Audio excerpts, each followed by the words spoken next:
بسم اللہ الرحمن الرحیم۔ یہ اس کتاب کی آیات ہیں جو اپنا مدعا صاف بیان کرتی ہیں۔ ہم نے اسے نازل کیا ہے قرآن بنا کر عربی زبان میں تاکہ تم اہل عرب اس کو اچھی طرح سمجھ سکو۔ اے محمد صلی اللہ علیہ وسلم، ہم اس قرآن کو تمہاری طرف وحی کر کے بہترین پیرائے میں واقعات اور حقائق تم سے بیان کرتے ہیں، ورنہ اس سے پہلے تو ان چیزوں سے تم بالکل ہی بے خبر تھے۔ یہ اس وقت کا ذکر ہے جب یوسف علیہ السلام نے اپنے باپ سے کہا، ابا جان، میں نے خواب میں دیکھا کہ 11 ستارے، سورج، چاند مجھے سجدہ کر رہے ہیں۔ جواب میں آپ کے باپ نے کہا، بیٹا، اپنا یہ خواب اپنے بھائیوں کو نہ سنانا، ورنہ وہ تیرے در بے آزار ہو جائیں گے۔ حقیقت یہ ہے کہ شیطان آدمی کا کھلا دشمن ہے، اور ایسا ہی ہوگا جیسا تو نے خواب میں دیکھا ہے کہ تیرا رب تجھے اپنے کام کے لیے منتخب کرے گا اور تجھے باتوں کی تہہ تک پہنچنا سکھائے گا، اور تیرے اوپر اور آل یعقوب علیہ السلام پر اپنی نعمت اسی طرح پوری کرے گا جس طرح اس سے پہلے وہ تیرے بزرگوں ابراہیم اور اسحاق پر کر چکا ہے۔ یقیناً تیرا رب علیم اور حکیم ہے۔ حقیقت یہ ہے کہ یوسف علیہ السلام اور اس کے بھائیوں کے قصے میں ان پوچھنے والوں کے لیے بڑی نشانیاں ہیں۔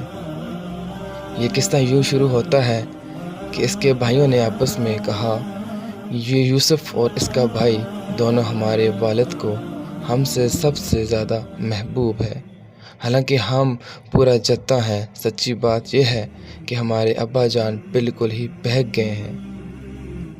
چلو یوسف علیہ السلام کو قتل کر دو یا اسے کہیں پھینک دو تاکہ تمہارے والد کی توجہ صرف تمہاری ہی طرف ہو جائے۔ یہ کام کر لینے کے بعد پھر نیک بنے رہنا۔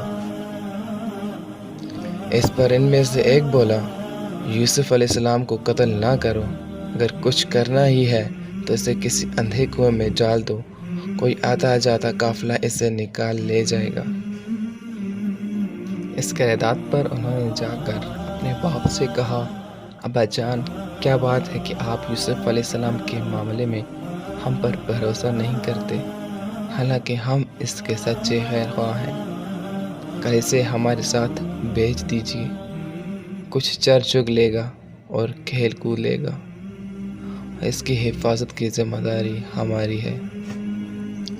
باپ نے جواب دیا، تمہارا اسے لے جانا مجھے شوق گزرتا ہے، اور مجھے اندیشہ ہے کہ کہیں اسے بھیڑیا نہ پھاڑ کھائے جبکہ تم اس سے غافل ہو۔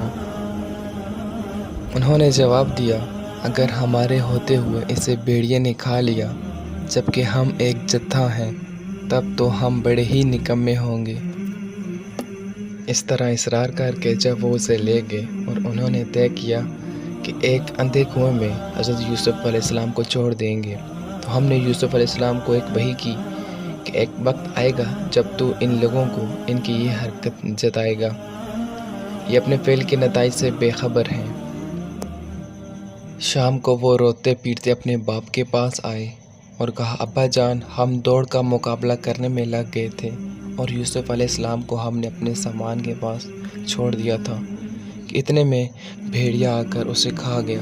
آپ ہماری بات کا یقین نہ کریں گے چاہے ہم سچے ہی ہوں۔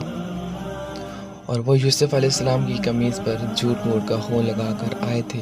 یہ سن کر ان کے باپ نے کہا، بلکہ تمہارے نفس نے تمہارے لیے ایک بڑے کام کو آسان بنا دیا۔ اچھا، صبر کروں گا اور بخوبی کروں گا۔ جو بات تم بنا رہے ہو اس پر اللہ ہی سے مدد مانگی جا سکتی ہے۔ ادھر ایک قافلہ آیا اور اس نے اپنے سکے کو پانی لانے کے لیے بھیجا۔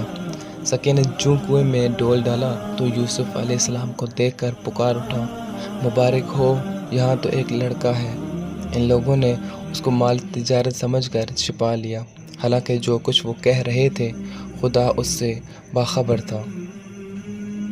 آخرکار انہوں نے یوسف علیہ السلام کو چند ہی درموں کے عوض میں بیچ ڈالا، اور وہ اس کی قیمت کے معاملے میں کچھ زیادہ کی امیدوار نہ تھے۔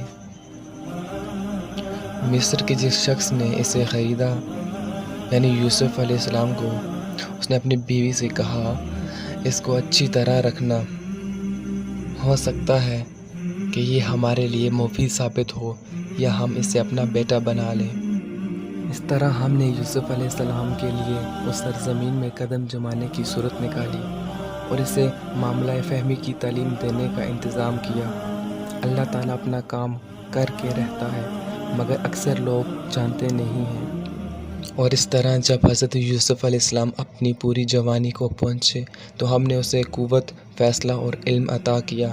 اس طرح ہم نیک لوگوں کو جزا دیتے ہیں۔ جس عورت کے گھر میں حضرت یوسف علیہ السلام تھے اس پر ڈورے ڈالنے لگیں اور ایک روز دروازہ بند کر کے بولی، آجا۔ یوسف علیہ السلام نے کہا، خدا کی پناہ، میرے رب نے تو مجھے اچھی منزلت بخشی اور میں یہ کام کروں؟ ایسے ظالم کبھی فلاح نہیں پاتے۔ وہ اس کی طرف بڑھی اور یوسف علیہ السلام بھی اس کی طرف بڑھتا۔